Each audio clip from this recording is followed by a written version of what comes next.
Hi, so what I want to talk with you about today are some of the reasons why we keep diving into the same bad habits. Sometimes we just get into this cycle where you do something that doesn't seem ideal to you, you beat yourself up over it, and the energy you spend beating yourself up for it is worse than just the bad habit to begin with, right? I think about this a lot with procrastination. Let's say you realize that you just spent an hour and a half scrolling Facebook. It's probably happened to the majority of us. Basically, at that point, you have two choices. You have a choice to say, oh, look at that. I just scrolled Facebook for an hour and a half. Maybe I'm going to go do something else now.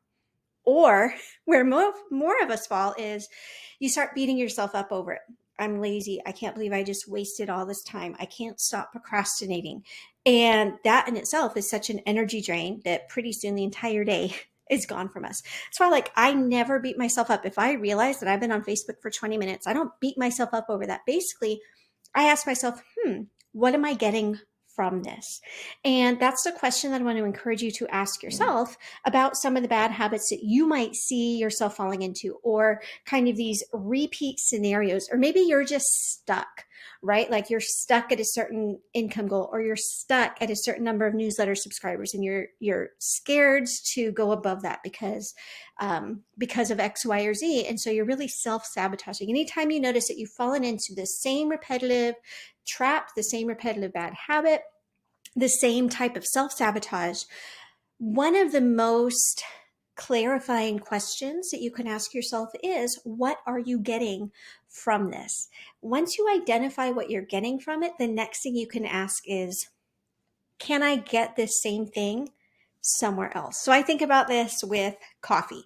I very regularly, without any sense of, wow, that was a lot, will drink, at least four pretty, good sized mugs a day of coffee. If I realize that I'm getting a lot more than that, like if I'm reaching for my sixth or seventh mug of the day, I will ask myself sometimes, what am I really getting from this? Because at that point, it's not the caffeine. So what am I getting? For me, it's usually I want something hot to drink because, especially if I'm recording a lot of videos, I get some voice strain. I want something hot to drink and I want to feel really relaxed and I want to feel like I'm pampering myself.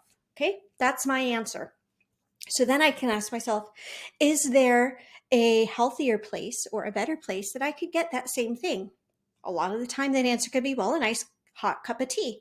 I can feel relaxed, I can feel pampered, and I can have something hot to drink. Now, one of the things that I just ordered myself is a nice tea kettle because for me, and I don't know if it's the same for you, for me, part of the coffee experience is the ritual of making it, right? And so right now, getting out a saucepan and boiling, 8 ounces of water on the stove to make my tea, it doesn't feel like a nice, relaxing ritual. So that's one more thing that I get from it. It's a ritual of feeling relaxed. So I got myself an electric tea kettle so that I can add to that sense of it feeling ritualistic, feeling a little bit pampered and relaxed. Okay, so let's tie this into some of the most common things that we as authors might beat ourselves up for. Let's talk about scrolling on Facebook or social media, or basically just like wasting time on something stupid, right? You realize you've been on your phone for an hour and you've done absolutely nothing.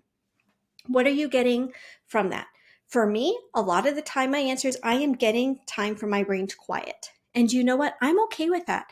I'm okay with brainless scrolling for 20 minutes, 40 minutes, sometimes up to an hour. If it's been like a really chaotic day, sometimes I will go towards scrolling or towards smartphone Tetris just to get kind of my brain to quiet. But if it has become a problem for you, you could ask yourself, where's somewhere else that you could get this? So, for example, there are times, and I'm super embarrassed to even admit this, there are times where I give myself carpal tunnel by playing Tetris on my phone for too long.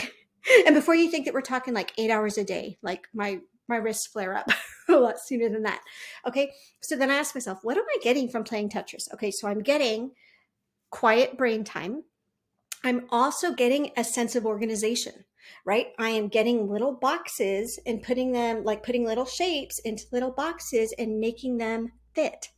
Where else could I be getting that? Sometimes I can get it from doing a jigsaw puzzle. It's exactly the same, but easier on my wrists and my eyes because it gives me quiet brain time. And it still is that same thing of fitting pieces into pieces and making them tidy. I could also get it from organizing my pantry, right?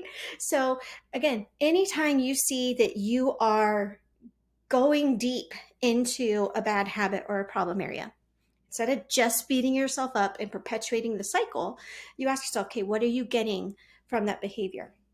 Sometimes the answers are kind of harder in terms of like we might not like what we hear. I have no problem sitting here saying I like to play Tetris because sometimes life feels chaotic and I like organizing things. But let's go into some of the ones that might not have such nice answers. What do you get from not working on your book right now? Only you can be the one to answer that. And it doesn't necessarily mean that the only thing you should be doing right now is writing your book. There are plenty of times where the best thing to do is to do something besides writing your book. But if you're convinced that you should be writing your book and you know that right now you are not writing your book, what are you getting by staying stuck where you are? Same thing with your income. If you are making income X, you want to be making income Y. One of the questions, and I'm not saying this is always the answer, I'm not saying it's always because of something you have going on deep in your subconscious, but it's worth asking and exploring at least a little bit. What are you getting by staying stuck where you are? For some of us, we don't feel safe to earn more. We think that it might make our family members feel awkward around us, or it might make the people who know us feel weird, or maybe you like to sit with your author friends and complain about how hard it is to make a living as a writer. What you're getting out of staying poor and broke is a sense of community. So then what you need to ask yourself is, where's a better place that I can get a sense of community? Here's a litmus test to know if you're in the right writer community.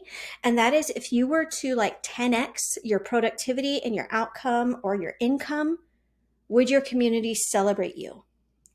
Or would they look at you sideways and say, oh, who does she think she is? Or something like that.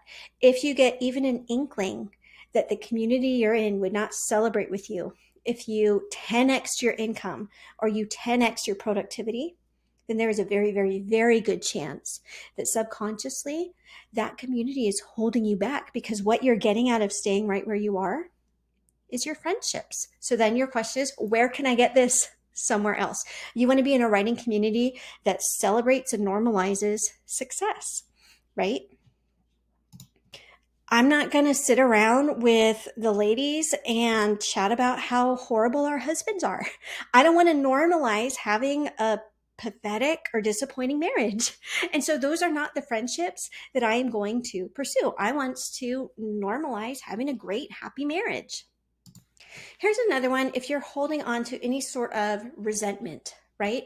What are you getting by holding on to that? And sometimes the answer is, well, maybe I'm resentful at Amazon because they don't show my ads, or I'm resentful at Amazon because their algorithm doesn't show my books. Okay, what are you getting from that? What you're getting from that is the safety net that comes from being able to blame your lack of success on somebody else. And I feel like I should apologize for being like heavy hitting today. So I'm going to resist my urge to apologize, because some people are doing that. They are blaming other people for their lack of success or for their disappointment in their business. And what they're getting out of it is it frees them from having to look at themselves and trying to change their situation. So that's as much tough love as I've got in me today. That kind of depleted my reservoir of tough love for quite a while. So I hope that it did give you some things to think about. I hope especially that it helps you to not beat yourself up, but just look at some of these patterns that you fall into and just ask yourself, okay, what are you getting from this, and how can you get that in a better way? So I hope that was helpful. I hope that you are having an amazing week, and I will talk to you soon.